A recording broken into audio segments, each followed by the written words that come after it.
موضوع دیگر اولین شرکت ملی بوکمکری فرمولا 55 در سمت رشد ورزش، تشکیل مسابقه‌های گوناگون و تعمیر و از نوسازی تالار و میدانچه‌های ورزشی لایحه‌های زیادی را عملی می‌نماید. در همین روند شرکت مذکور تحت عنوان تاجیکستان به پیش لایحه‌ای را راه‌اندازی می‌کند که آن به دستگیری ورزشکاران روانه شده است.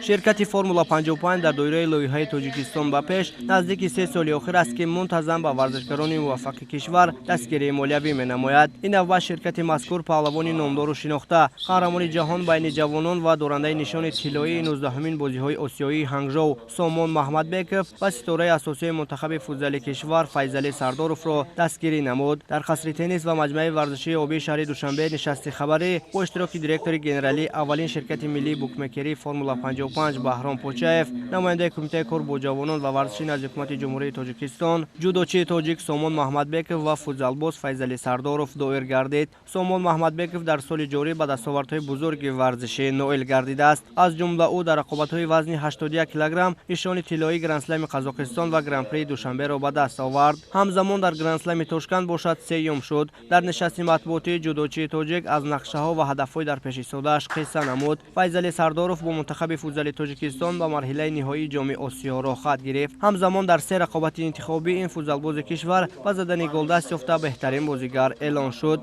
یادآور می‌شویم که شرکت فرمولا 55 در دایره لایحه تاجیکستان به پیش سال گذشته نیز فیضعلی سردارov را برای فعالیت پرثمرش در فوتبال کشور دستگیری نموده بود. باید بگوییم که لایحه مذکور به ورزشکاران بخشیده شده برای آمادگی و اشتراک آنها در مسابقه‌ها کمک مالیوی می‌رساند. شرکت فرمولا 55 در تمام فعالیت خود منتظم چاره‌بینی‌های گوناگون ورزشی و ورزشکاران را فعالانه دستگیری می‌کند و در آینده نیز نیت دارد که این تشبث را ادامه دهد.